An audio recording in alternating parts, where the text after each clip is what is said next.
Hello, everybody, and welcome into Curtis's podcast network here on this AFC South show 178. My name is Curtis Brown. I'm the host of the channel. You can also find me on X at Curtis PD Network. You can also find me over on That Real Texas Team podcast, talking all things Texans, though I am a Tennessee native. Filling in for our main man, Isaiah, is Eric, aka Mr.Talk. Hey, Um, Mr. Holding Smooth. it down over there on Third and Teal. Also bringing back his own podcast, uh, Voices Unleashed on Blog Talk Radio. The first episode will be out tomorrow or Wednesday at 2 o'clock. Sorry, I forgot what day it was. Normally these are Right, Wednesday right. or anyway, not the point. Go check it out. Like, subscribe, notification bell. While you're at it, hit up Third and Teal. Um, Jeff down here in the center, aka Big Steck, aka the guy who's probably banging your mom, and the host of Unstabled. Guys, how we doing? How the hell we follow that, man? Well, Are you really? How we gonna follow that? one day I did it where Isaiah was the guy who was probably banging your mom, and then Jeff was the guy that your mom was thinking about while Isaiah was banging her. Uh, just to really Okay. drive the points home. But Yeah. we also have a Titans pod. They're supposed to be here sometimes, but I, They no I longer we're exist. trying, man. We're trying to do the thing. That's But crazy. They win a game and disappear. What the hell? oh, they've been gone for weeks. I don't know. Like But, they, but my point is, you win a game, you think you'll show up at least for that one, you know? you would imagine because they get Yeah. to go last and gloat about winning over a division opponent. Nathan. No. Okay. Anyway, I got some news today, y'all. Today, November 30th, 1993, was an important day for the city of Jacksonville as Wayne Weaver was awarded the Jacksonville Jaguars, baby. So today is the day, anniversary. So just for those that didn't know, now you know. Okay, I'm done. there it is. Little anniversary nugget Mm. there. Heck yeah. All right. I All right. just realized my mic was muted. Oh, look, I've My been, little I've pink been, microphone. okay. He having a moment. I told you he was possessed, didn't I? Oh, uh, It's Jeez. okay. It's all right. it's been a week. It Yeah. has. It has. Hope everybody had a great Thanksgiving. I hope you somehow got some enjoyment out of those games. I don't know how, but that Thursday slate was absolutely abysmal. Um, Mm. but But we do have a Titans podcast, Titans Takeaways. Go check them out. Like, subscribe, notification bell. Sure. We're going to get into the Week 13 preview right now. Let's start off with some injuries. Jeff, how are your boys looking heading into New England? Not great. Not very good. I mean, it looks like we're getting Bernard Ryman back, so that's positive. But Josh Downs out. He's week to week. Tanner Bortolini, who's been filling in for Kelly, out with a concussion. So it looks like I think Danny Piner is next up to play center. Not great. Doolin out. Alec Pierce questionable, and Braden Smith with a personal matter is out. So it's basically second and thirds going at the offensive line outside of Quentin Nelson and Bernard Ryman. Unfortunately, Dalton Tucker was a full participant. He's the new Colts human traffic cone. He was abysmal against Detroit. It was tough to watch, but I guess I can talk about that later. But that's pretty much it for injuries. Okay. okay. Eric, let's talk about your Jags injuries. Yeah. Nothing major that has changed since the beginning of the week. Trevor may play, Trevor may not play. They'll go make the decision, I guess, at game time. They're carrying him questionable. Tank Bisbee, even though he's expected to play Sunday, tomorrow. Yeah, Sometime. tomorrow. Yeah, tomorrow. So, that's a good thing. We elevated Elijah Cooks, another wide receiver, big body wide receiver, off of the practice squad today. So he should be available for us. And basically, that's it, man. Everybody else that's on the injury list right now is just they there. They're not that important anyway. Tyson, he was dealing with some problems earlier in the week. I don't know if he's full 100, but he didn't make the injury list, so we'll see what's going on with that come tomorrow. I Okay. guess that's when all will tell. All right. All right. For the Titans, Leroy Watson is out. Chidobe Awuzie on IR still. They did activate his 21-day window. He may be kind of just depending on how he's been doing at practice. I don't have the practice reports here pulled up. Tajay Spears is questionable. They are saying his estimated return date is Sunday, so it's Yeah. very possible that he does field. Jack Gibbons and L'Jarius Sneed will remain on IR. It says that Jack Gibbons is on IR basically for the rest of the year. So, Yeah. um, It says January something, right? yeah. Yeah. No, it says February 10th. Okay, yeah. So, yeah. It's like, bro, you're not making it to the Super Bowl. He can play there if available, if they get it. Yeah. And then for the Commanders, Austin Eckler's on IR. Yeah. Their guard, Andrew Wiley, is out. Marshawn Lattimore is questionable. Seibert and Jameson Crowder are both on IR. So some key contributors there that are missing, but Yes. that'll open it up a little bit more for Brian Robinson Jr. And Jaden Daniels is actually their leading rusher. I didn't realize that, but he's got almost 600 yards on the ground. That makes sense. He's at 556 right now and 99 carries. Yeah. So I mean, hold on. And then for the Texans, the only people who are out is Jalen Petrie, and then Folo Fotokasi, who really has been kind of injured the entire season, but His hasn't entire career. really missed too much this year. The last couple games, he's been pretty sorely missed. Mhm. But yeah. So beyond that, we do have a questionable designation for a couple people that really don't matter. A couple backups on defense, but the big one is Jalen Petrie. Yes. He changes the way our defense is played, so Yes. that'll be interesting. With the Titans not being here, we will sacrifice them first. They are going to Washington, where they find themselves 6-point underdogs to the Commanders and probable. What are you doing? What is Higher. this? Yeah, Oh, I was about to say it I should would be, say higher than 6. yeah. there should be more. They're Yeah. going to Washington and they're playing the presumable rookie of the year in Jaden Daniels. And then this has been at times a pretty high-powered offense. Terry McLaurin's been able to get going. This will be an interesting test for the Titans. I don't think they end up winning this game, but a lot of Titans fans seem to think that because they lost, the Commanders lost to the Cowboys last week, that means that the Titans beat them. All three of the Titans fans think that. That's interesting. Yeah, that's interesting. Oh my, they're growing. It's three. Yeah. It's three. But this is their defense doesn't necessarily the Commanders' defense doesn't necessarily inspire fear. These guys are, some of these guys, Deron Payne and what's the other guy's name? Deron Payne and there's two of them in the defensive tackles. It's Payne and something else. They're really good. The two defensive tackles. Jeffrey Simmons.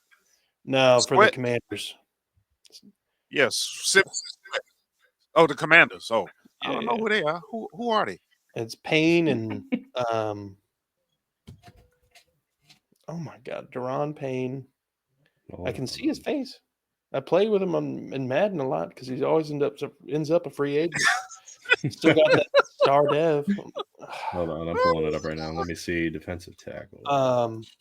But they got some big space heaters, and in all reality, Errol? Huh? Who do they got? Defensive and Newton, Armstrong. No. Where's our other? Let's see, Mathis. Maybe he's hurt. That's all I'm seeing. Armstrong's right. There was like two big names that they had that are probably like top 15 at the position. Yeah, right now on their depth chart, I'm just seeing Deron Payne and Newton. Yeah, the other guy's got to be hurt then. Okay.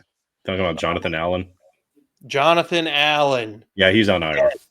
Yeah, he's on IR. Okay. Yeah.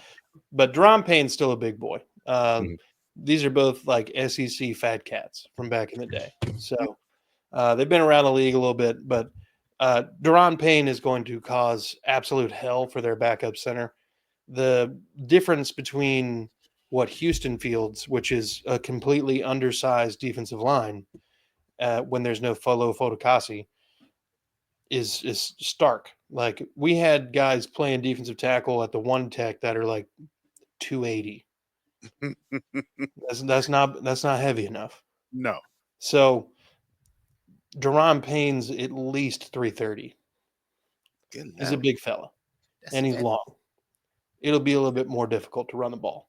Beyond that, I don't think that with Snead and Awuzie unavailable, that they're going to be able to do a whole hell of a lot. Now, Jarvis Brownlee's been playing some pretty solid football for the Titans at corner.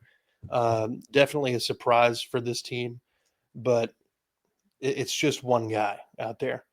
And then if the Titans win this game, it's because Will Levis continues this 3-game run of, decent to better quarterback play, and playing as clean as possible, but he's still probably going to throw a pick six. Just because you know what though, honestly, you look at the Titans and you see them like against Houston last week.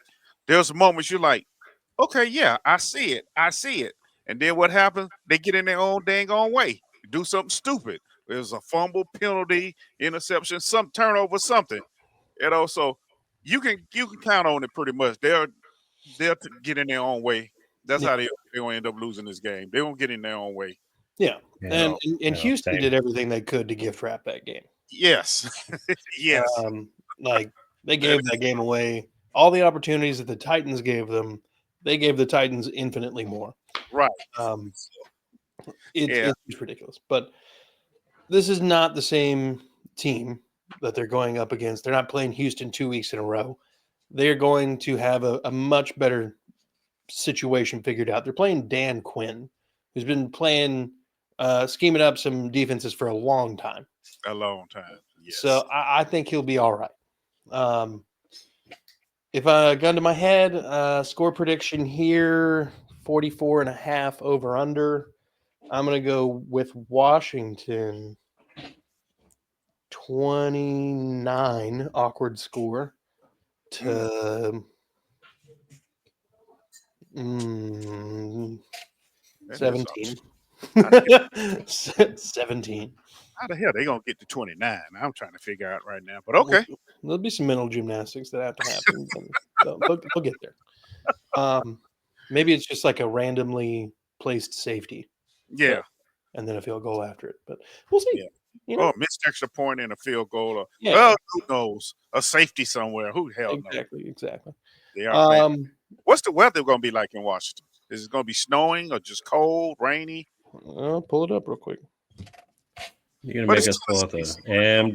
weather. It's supposed to be 43 degrees and partly cloudy. Oh, okay.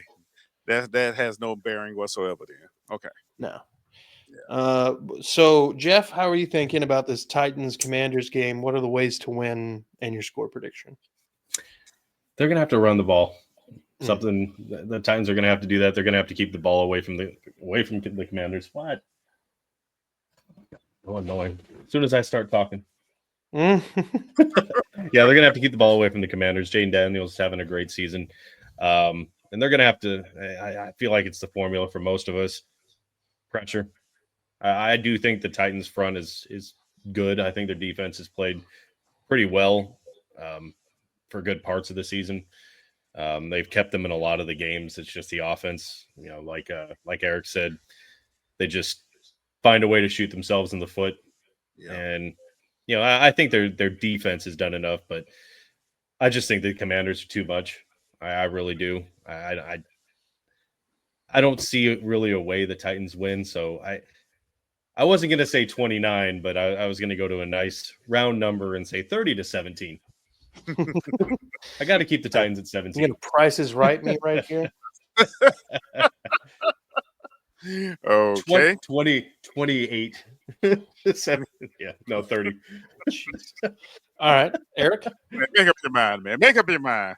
30. I'll say 30. Look, the only way I can see them being in this game is Jeffrey Simmons and Sweat perform, do their damnedest. They're hurting in the back on the back end. So yeah, McLaren should have a field day. And they won't have an answer for Jaden Daniels. Even when they pressure him, he's gonna break the pocket. Yeah. And get crucial yards. So with that being said, yeah, I got to go with Washington on this one. And Washington is at home. Okay, Yep. so gives a little extra. So I'm gonna go 30-19. Oh, Nice. Right, baby. There it is. come on, man. Okay. All right. Let's pivot. Let's go Indianapolis at New England, 39 degrees, partly cloudy, 42.5 point over under. Indianapolis, a 2.5 point favorite. Well, at least they're favorites. Yeah, it's true. Yeah, their offensive line played horribly. The reason why they lost to the Lions, I know this isn't a recap episode, but it's fitting. They easily put up probably their worst performance that I've seen in since Andrew Luck time. It was that bad on the offensive. Granted, they started 3 rookies, but it was bad. Even Quentin Nelson, I think, had his worst day as a pro. He had a couple of penalties, negated some big plays, and for the last couple of weeks, I think Anthony Richards, he had probably his best game as a pro against the Jets. I think he would have had his top that against the Lions, but there were so many penalties that negated so many yards. I think it was almost 97 total yards called back due to offensive line penalties and that BS pass interference on Pierce. So his stat line doesn't tell the story. If you're stat watching, if you were looking at this, it doesn't look good. But if you actually watch the game and you're like, man, he made a lot of really good throws in this game, offensive line called him back. He had some really good throws. He had a touchdown drop that was a guaranteed touchdown to Ogletree, dropped it. Like, I don't know what he was doing. Doolin ran himself out of bounds on a huge play down the sideline. He probably should have had almost 300 passing yards in this game. So it really just doesn't tell the story to look at the stats. And against the Jets, he looked really good in that one too. So, the biggest thing you look at is they had him, his pressure rate was like 47% against the Lions. He took no sacks, threw no interceptions.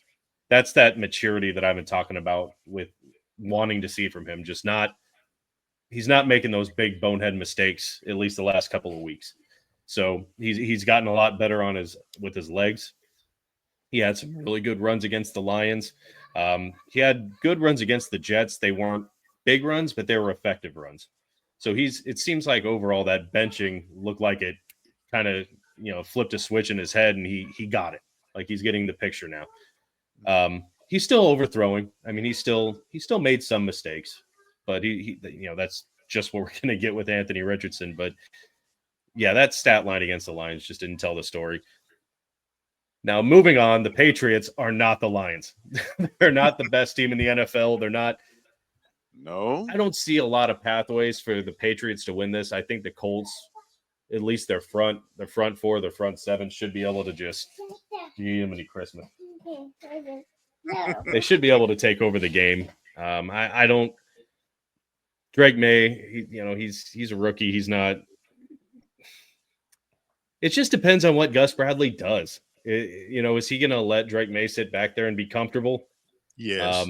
Which he's done in the past. He has that mentality that, we're going to make him, pass into our coverage, and our coverage isn't that great. So I hope Gus Bradley puts pressure. I hope that they keep going. I think Latu has really started to step up the last several games. He did have a sack fumble against the Lions. They just didn't recover it. But I really need to see Drake May. I want to see him get I want to see him on his ass at least 5 times. I want to see some sacks. I don't think the Patriots' offensive line is very good. I don't think their defense is that great. Granted, the entire Colts offensive line outside of a couple people is hurt. So they should be able to get pressure, but I think with Anthony Richardson and Jonathan Taylor, they should be able to negate that, especially with that ground game. So I could see where the Colts pull away in this game, and this is a perfect opportunity for the Colts to have a get-right game. But like I said, I could see where the Colts could pull away with it. I don't see the Patriots being able to pull away, kind of blow out the Colts. I do see a world where the Patriots could win if it's like a special teams touchdown or just something random. But no, I just don't see it. I could see an ugly game where the Colts win like 9-6. I'm not saying that's my score prediction, but I could see a really ugly game. It's going to be. Just because of the Colts offensive line being beat up. I just don't really see many scenarios where the Patriots win this one. The Colts, this should be a get right game, and I hate saying it because I usually eat crow when I do. But I'm going to stick with what I said on the Unstable show back on Wednesday, and they get pressure on May.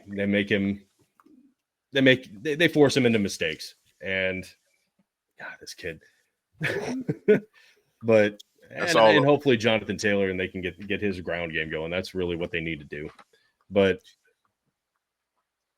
yeah, I don't see the Patriots winning this. I think on Unstable I said 24-13, and I'm going to stick with it. Okay. I don't see many scenarios where the Patriots can actually pull this game off. They're pretty much in a rebuild. All I really like is Gibson. I think Gibson and Stevenson are really good backs. I just think that they're on a team that's void of a lot of talent. So, yeah. Oh, yeah. Okay. And I mean, you know what though? And I'm gonna give some credit here. Ever since Jonathan Taylor has come back, tissue paper has been doing better. I got to admit. For those that know who tissue paper is, that's Anthony Richardson. That's what I call him. Yeah. So every time he get hit, he's hurting or he quits or whatever. But anyway, back to what I'm talking about. He has been playing better since Jonathan Taylor has been there. However, Josh Downs is injured, right? Yeah. Yeah. That's going to be a big problem for y'all, I believe. Really, it is. Because who else you got as a receiver? Pittman, Pierce, Okay. Adonai Mitchell.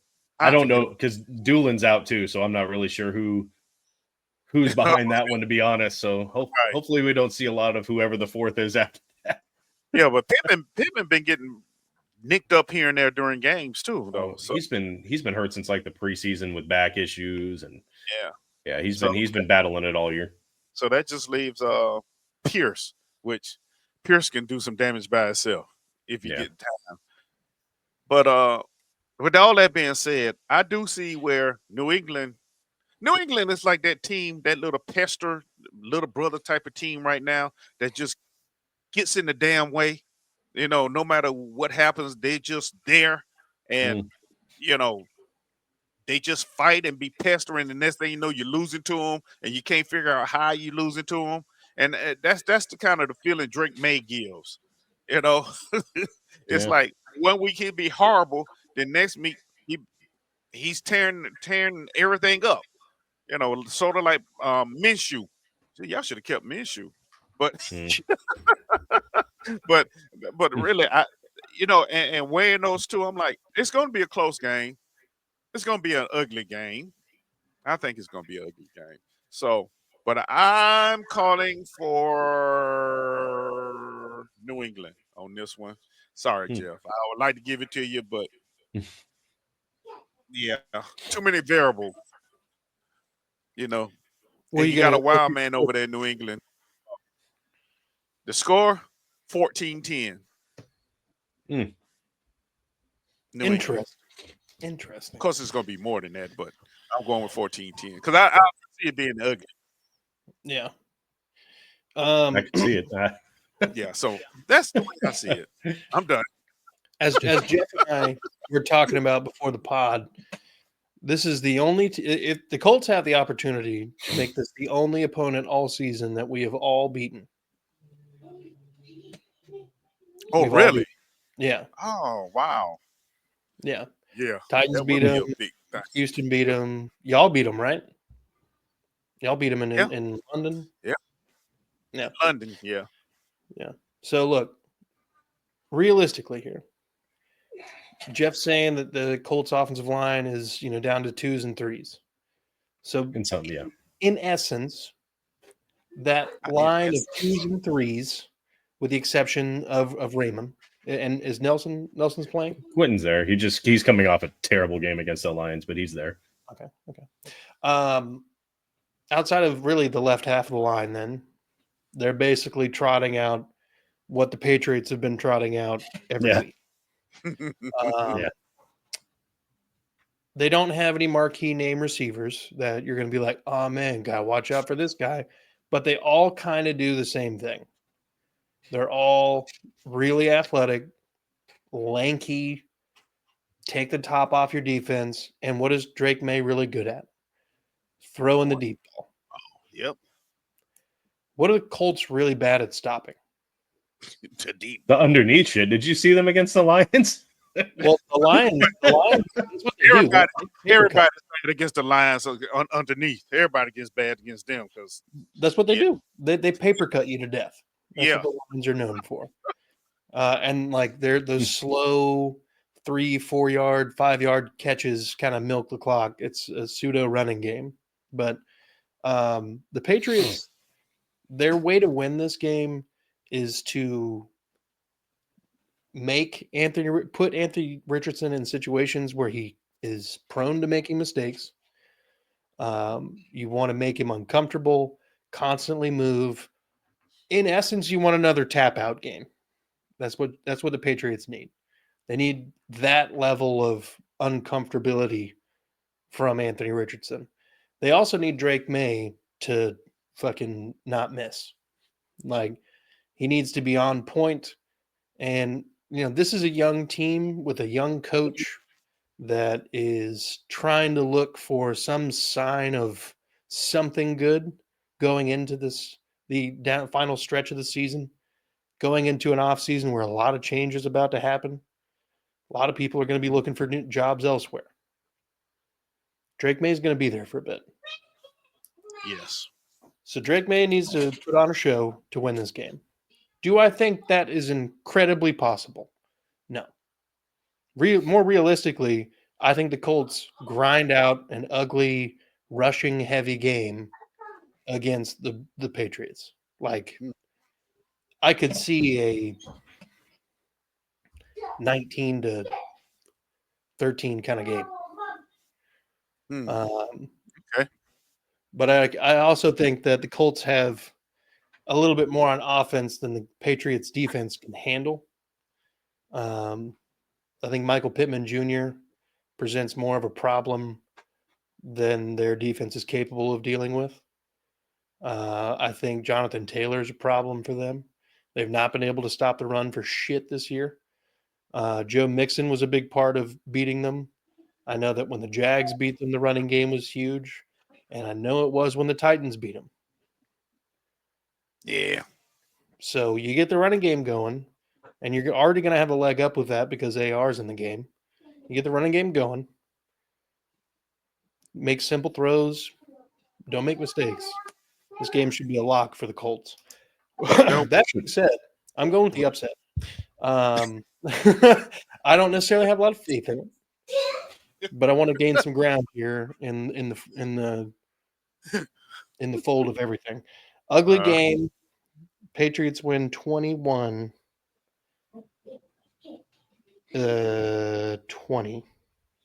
Colts miss. You're gonna make it a heartbreaker. Colts miss a winning field goal. They're making a missed extra point. really. Damn heartbreaking. I do think though it is, but I mean, the Patriots have 3 wins and the Colts only have 5. It's not too big of a gap there. No, Right? I mean, crazier things have happened. exactly. And it's near the end of the season, so Yep. you never know. You never know. New England actually blitzes a lot also. They do. Anytime you see 40, 43, and I think it's 20 something up on the line, 9 times out of 10, one of them coming, if not both. So, yeah, y'all going to have to handle that quite often. If not, it's going to be a long day. A very long. And I do want to add that I had complained a lot about the Colts not using the tight end, and after watching them in that Lions game, I see why. Like it was, it was bad. It was bad, man. Like Granson, Pee Wee shit. They tell you to get your head around, look for the ball. Yeah. Like maybe we shouldn't utilize these tight ends. Mo Alley Cox seems to be like the best guy on this roster, and he is far from the best in the NFL. So it's just go out there and block. That's all we want you to do, buddy. Is he the only player on the team that was there when Andrew Luck was there? Kelly. Oh, and Ryan Kelly. Okay. Wow. Yeah. Okay. You think Yeah. about. Yeah. All right. Well, look. Let's. Was it? I know. Hold on. They did elevate Glasgow. He was their lineman a while ago, so he might have been there with Luck too, if I'm not mistaken. I think they just elevated him to the active roster with, the entire line being hurt. So, yeah. Hopefully he's playing instead of Dalton Tucker. I'll leave it at that. Yeah. It's so bad. Should put it out there in the universe, please, dear God. Oh, yeah, boy. I think we all have that one. We all have that one. Yep. Okay. Kenan Green. Eric Armstead. Yeah. All right. And Barbie. Let's pivot to the final game of the evening. Well, not of the evening. Well, the evening for us, but yeah. Houston traveling to Jacksonville to wrap up the series this year. The over/under 44.5. Houston is favored by 3.5. Eric, let's hear about it from the Jags' perspective. Ways to win. Ways to win. I thought about it since we did the Texans show, and I did come up with something here. For us to win, we're gonna have to expose that nickel package that y'all gonna have without Petrie between our tight ends and our receivers and backs. We're gonna have to expose that part of it because we know the defense, the edges, you got them. You're not that heavy in the middle, so we know we can run. That's not a thing. We've done it before. We continue to do it, and that's what we're gonna do. But when it comes to setting up for short passes, whatever, we're gonna have to be very successful against your nickel package. That is gonna be where we're gonna make our money. It has to be. It has to be because we already know BTJ. Y'all probably at least double team him majority of the game. So that means Evan Ingram gonna have to eat. That means Strange gonna have to eat.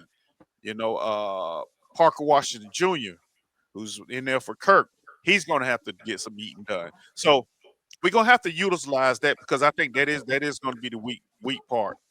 Unless y'all just want to do like Detroit and just have that single safety back there and let Trevor go to work, which I wouldn't suggest that, but I'd be more than happy if you do it.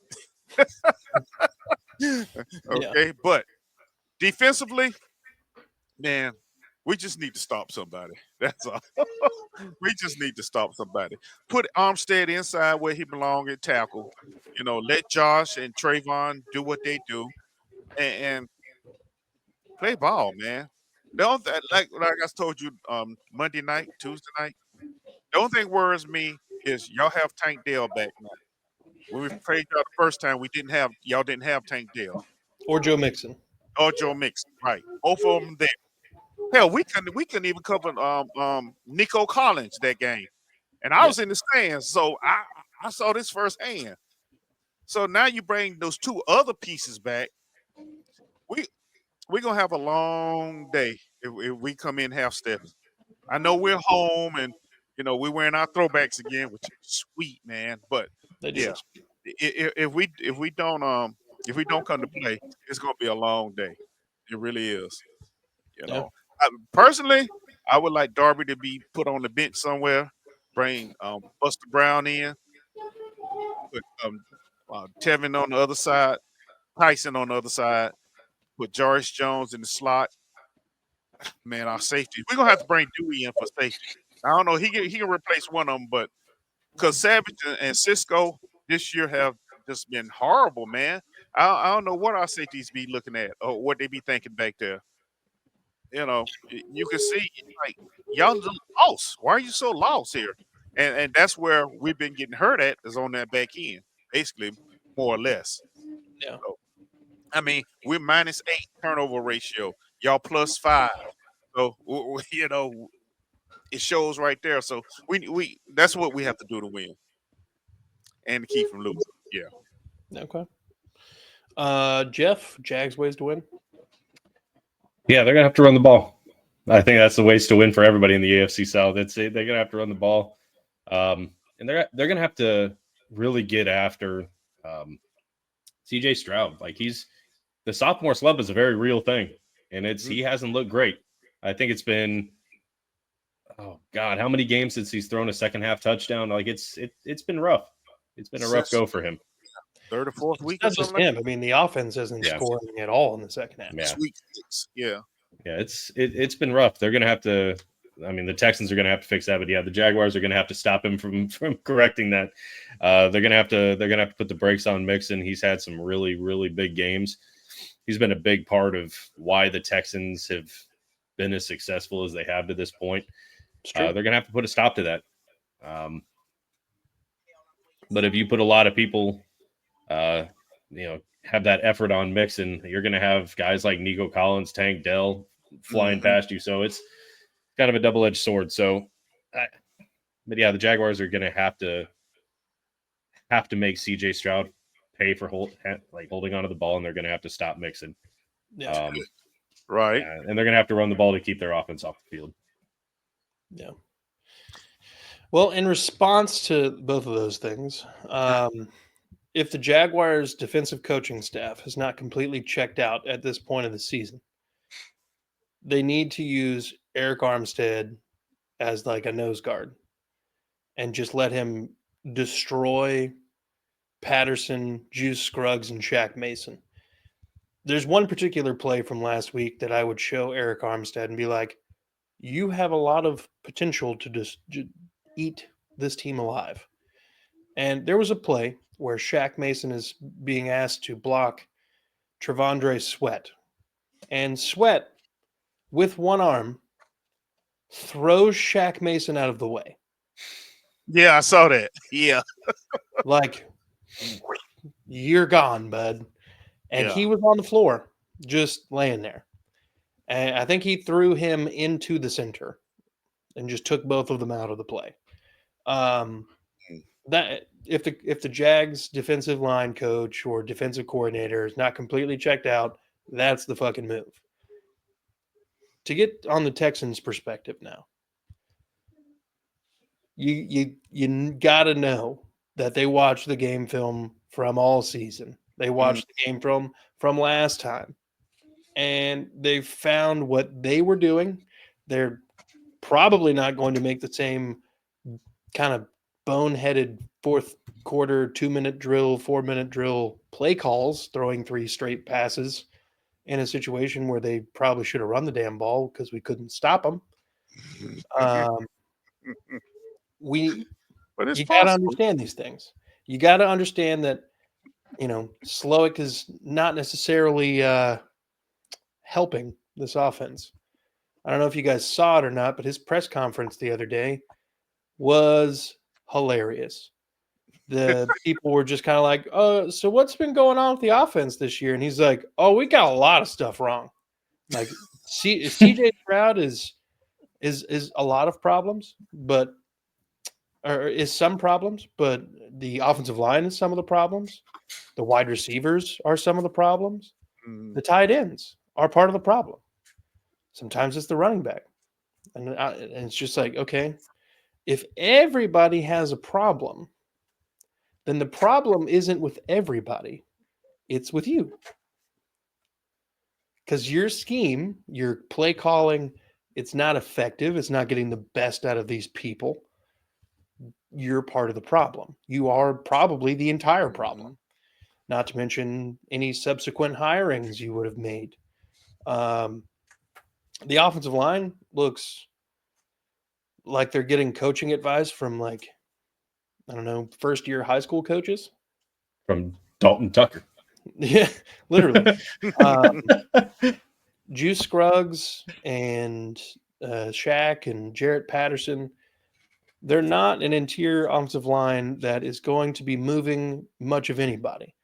We brought them in because they're decent at pass blocking. Well, that turned out to be a lie.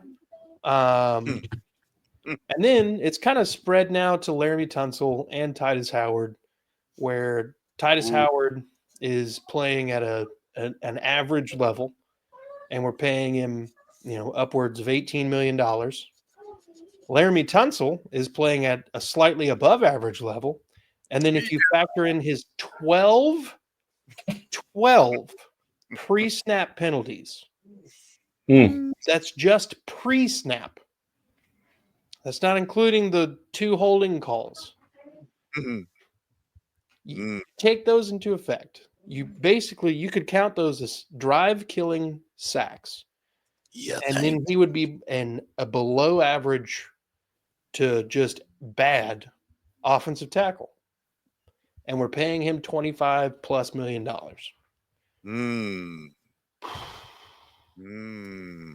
So how do you beat good the enough Jags? for government work, baby? Yeah, good enough. So how do you beat the Jags? Well, you probably change up the scheme with which you're getting everybody to block.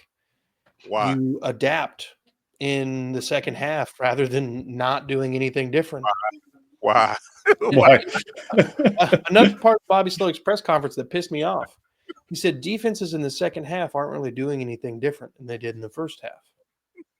Okay, then what are you doing differently? Not doing anything different either. So you're doing the same thing. Yeah. And then there lies the problem. Yes. They're not doing anything different. You're still doing the same thing. They figured out what you can and can't do throughout the whole course of the game, and now your goose is cooked. Hey, that what Pac-Man say. Just show up the second half. You will win. Well, if they're not changing, then I'm not going to. Yeah. Exactly. And look, it didn't really change much when we played the Cowboys and beat them. We scored a defensive touchdown in the second half and a garbage time rushing touchdown with Joe Mixon. And then against the Titans, we have a defensive touchdown in the second half. That's right. We kick a field goal. That's it. The offense isn't doing anything in the second half. They were at no point really a threat. Part of that is because of penalties. We left 13 points on the field due to penalties or just general shitty football. Missing a 28-yard field goal. What the hell, Kaimi? You and Justin Tucker this year, what the hell is happening? I don't get it. You went from like easily 2 of the best kickers in the league, if not, one of them being the best, to this guy can't hit the broadside of a barn.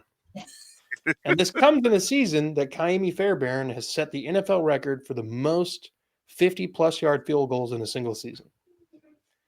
But you ask him to kick anything under 30, and he's like, oof. Yeah, he's missing that one, which is weird, man. Okay, can we get like 20 yards of false starts, and then I'm good? Right. You're in. That is crazy right there. It really is. So, with all of this being said, the ways to win are basically what you did the first time. What you did in the first half. find the open spots because this Jags secondary is prone to leaving some people open. Nico Collins had a pretty good game last time. Tank Dell is back. Use a little bit more Joe Mixon in the slot. Hit John Mechie now. He's been kind of heating up lately. Yeah. We have receiving options. If they can keep Walker and Josh Allen at bay, and then just the inside of the offensive line isn't tripping over itself, we should, in theory, be able to do enough to win the game. In theory. See, with all that being said, in theory, we should bring more pressure. In theory, shoot the gaps. In theory, but we already know that's not going to happen. We very rarely do we blitz, and if we do, it's so weak. Like okay, whatever. Yeah. But what I do say is, if we stop, and we talk about this all the time on Third and Teal, all this rotation crap we do, I think that hinders what we could really be as a defense because you never get a chance to get in a rhythm. Anybody who played defense knows you get in a rhythm after being on the field so long, and you know what the offense is doing, who's doing what. But if you're coming in every 3 or 4 plays, you're switching out. It's hard to get in a rhythm and get a vibe on what the offense is doing. So I want to see that change as well. But of course, nobody got fired, so we know none of that's going to change. They think it's actually working. I don't know what the hell they're looking at, but yeah, they think it's working because it's saving players. Yeah, right. Most of our players go out with hamstring injuries. Imagine that. How's that happening? But but yeah, we're gonna have to bring some pressure, man. Yeah. And like Jeff said, run the ball. Because remember, in the first game, going into the fourth quarter, we were up. Yeah. We were up 20-17. So it was there for us. We just did some dumb stuff. Yeah. Thanks to Preston Keller. Hey, I'll tell you what, let's put both our OCs in the middle of the field and put a football right there and tell them go at it. The one that advances the ball the furthest, the team wins. Good way to end in a tie. Oh man. They're just going to stand there and look at it confused. Just, I don't know what I'm supposed to do. They'd be like, look, all right. They're down, screen pass. Let's go. 3rd and 12, -3 yard play. We're good. Yeah. Let's run up the middle. Yeah. Oh, God. All right, Eric, what is a score prediction? Well, I'm sticking with what I said on Texans podcast.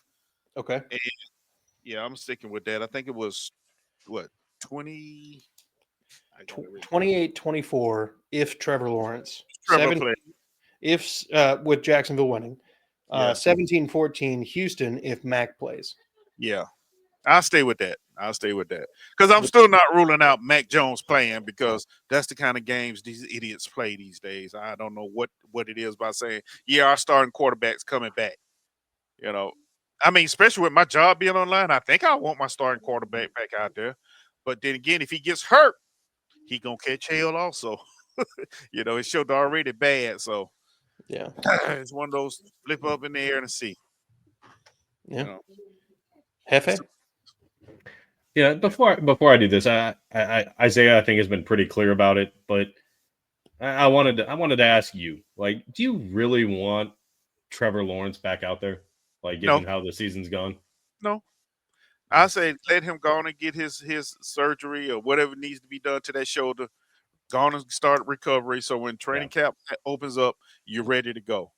Because he's going to be playing. I know we say, yeah, we don't think about it. But once you get that first lick on it, you start thinking about it like, okay, especially if it starts hurting, that little tingle. Yeah. So, I mean, we 2-9, really. Okay. Yeah. We got a 0.01% chance of winning the division. Really? That's what we have to win out. And Texas lose everything. Really? No, that's not going to happen. Yeah. Realistically, that's not going to happen. So, with that being said, going to shut him down.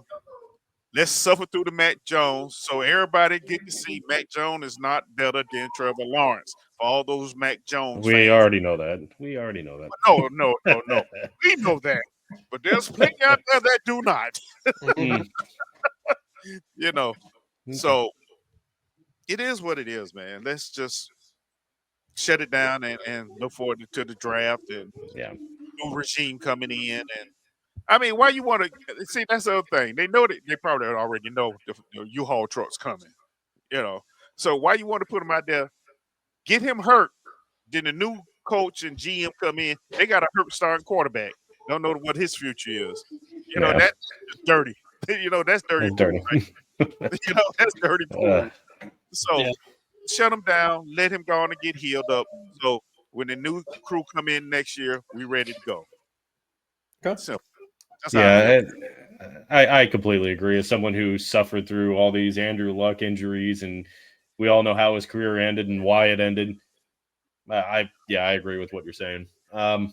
It really doesn't make sense at this point if he's hurt to put him out there. It makes no sense. I'd feel the same right now about Jonathan Taylor if he's hurt and we were in that position. There's no reason. There was just like there was the game with God, who are they getting? Was it Minnesota? Can't remember who the Colts were playing. They were Buffalo, I think. They were down big. Jonathan Taylor was out there on the last drive. He caught 2 passes in that game, and it was both on the last drive. He took shots on both of those. I'm like, what the fuck is he even in the game for? It just didn't make sense. But yeah, I agree with you. If he's hurt, there's no reason to put him out there. But they're going to do what they're going to do. Yeah. Having said that, I'm not. It does make a difference in the score. The difference between Trevor Lawrence and Mac Jones. I just think it's more of a matter of how much do the Jaguars lose by. And I'm sorry, Eric. It's okay. These two teams they play close games. They really do. They do. Which drives you crazy. Well, except for that one. So, when CJ's first game last year, when he came to Jacksonville, nobody knew what he was about, and he went to work. Yeah. He went to work there. Yeah, because had Tank Dell. Tank Dell was all over the place. Yeah, Yep. we had no clue on what was going on with that one. Yeah. I think it's because they're gonna have to score more. Okay, so if it's Trevor Lawrence, I'm gonna say the Texans 27-24. That's fair. If it's Mac Jones, Jesus, he hasn't looked great. You think? 20. Hey, that 14 points I gave him was being generous. Yeah, I was gonna go like 27-13. Yeah. Yeah. Not a lot of points with him in there. Yeah. I'm not going to be as complicated as you guys and have 2 scores. I'm just going to go 20-13. Same as I did. It makes a difference. It does make a difference, and I know, but I think we don't know exactly to what degree the shoulder injury to Trevor is going to affect him. We don't know. Obviously, it's still bad enough to where surgery is needed. Obviously, he's putting it off because he's got that dog in him, and he doesn't want to miss the opportunity to play. No sense. As a franchise perspective, but none of the dudes that are currently running this franchise are going to be here next year. Right. They don't give a shit.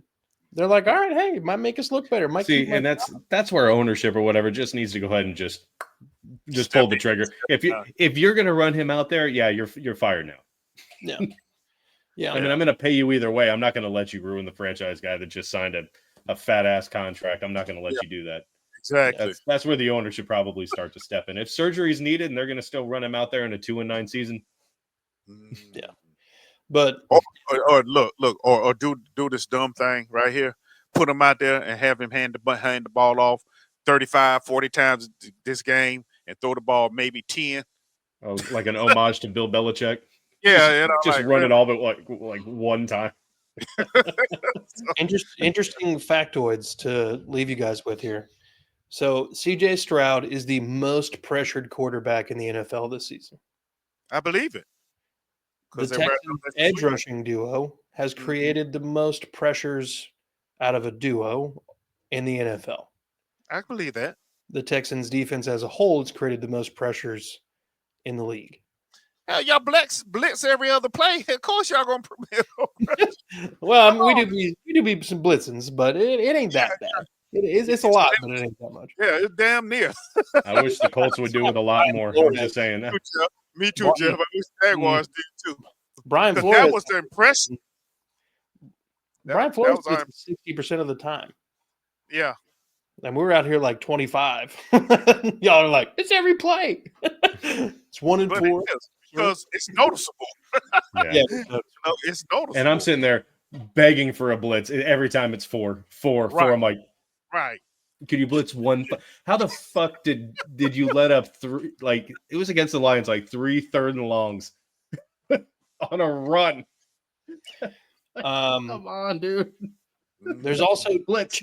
2 different streaks the Texans have going into this week that would be interesting one way or the other to see how it goes. The first streak, the Texans defense has scored a touchdown in 2 straight games. That could be something that continues this game, depending on the health and viability of the arm, in my opinion. Okay. The other streak, Nico Collins has had a touchdown called back in 2 straight games because of penalty. That would also be Vegas odds said so, baby. So, Houston is also like top 3 when it comes to getting penalized. And if you, I guess, like we have the most penalties, top 3 most. If you take out Laramie Tunsil's penalties, we're average penalties, like middle of the pack in penalties. That's your offensive line right there for the most part. So, it's just interesting little nuggets to keep an eye on. If the game, and we have an interesting record when we have like 10 plus penalties, we're actually like, we have a winning record somehow. But if the game goes on and we have 10 plus penalties, the chances of the Jaguars winning the game exponentially increase. If this game is one of those where we can't get the fuck out of our own way, it'll be a repeat of every other game this season. Decent first half, shoddy second half. The defense is on the field way too long in the second half, eventually lets up a go-ahead score, and the offense can't do anything. You know, there was a couple different situations last week where they're humming the ball downfield to Tank Dell. He drops a deep pass. Would have put him directly in field goal range, but that was 3rd down, drops the pass, drive over. There was a play where it was 3rd and 6, which turned into a 3rd and 16 because there was a Laramie Tunsil false start followed by a Juice Scruggs false start. We then get sacked on that 3rd down and get kicked out of field goal range. Wow. That's what I'm saying. It's literally, kicking ourselves in the dick and then smiling about it. So let us know in the comments section where you think we fucked up. Do you guys have any other comments? Yeah. Yep. Duval in the house, baby. Duval. I thought you were going to say LA Night or something the way you said, yeah. Yeah. No. I just want one game. Like, there are times where the Colts have shown, offensive, defense, like just moments of brilliance. Like, they had the Jets, 3 possessions, 9 total yards, 9 plays, just flashes of brilliance. Same thing with the offense. They can never put that shit together in one game. Just one complete game. Just one. This is the week to do it. It's against a not a great team. I just want one complete game from this team. But that's the scary part. It's not a very good team. That's because those are the teams that give you the hardest game. You really do. Because they just unpredictable, and Drake May is unpredictable. Yeah, he get the going back to his North Carolina days and start running all over the place and throwing the ball. Ooh, it could be a long, long, long day. Yeah. There's been a lot of them. Yeah, tell me about it. Tell me about it. With all those penalties and all that shit against that game was almost unwatchable. I think I was streaming it on my phone and I just started watching Red Zone. I'm done with this shit. It was unwatchable. Oh Lord, look, you sound like us sometimes. We just turn the game off, sit there about 5 minutes. We're like, damn, I can't do it. You got to go back and finish watching it. Yeah, it was like, ugh. Yeah. I gotta be able to talk about it, but I really don't want to. Yeah. Right. Mm. Exactly. Well, folks, I think this is a good spot to wrap this up. Eric, Jeff, I want to thank you for taking time out of your evening to come on and talk AFC South football with me. Folks, I want to thank you for taking time No out of your problem. evening to join us and watch and like and subscribe and comment. Please, for the love of God, comment. I like hearing from you. Hit the notification bell so you don't miss any future content. Head on over to Third and Teal to check out Eric, Isaiah, and Trevor holding it down, talking Duval. Also, head on over to Voices Unleashed on Blog Talk Radio to support Eric's relaunch of his long form podcast. And then head over to Unstabled, like, subscribe, notification bell, support Jeff and all of the other guys, Justin, Alex occasionally. Busy guy. Talking Colts, Titans takeaways. Go like, subscribe, notification bell over there. That Real Texas Team podcast, like, subscribe, notification bell. And you can also catch us audio only on most podcast platforms. So Spotify, Apple, Google, whatever. Sweet. With that being said, folks, be good people and go Texans. Go Colts. Duval. Oh, yeah. Fuck the Colts. That's why I Go jailed. Colts. Yeah. It was never the Titans.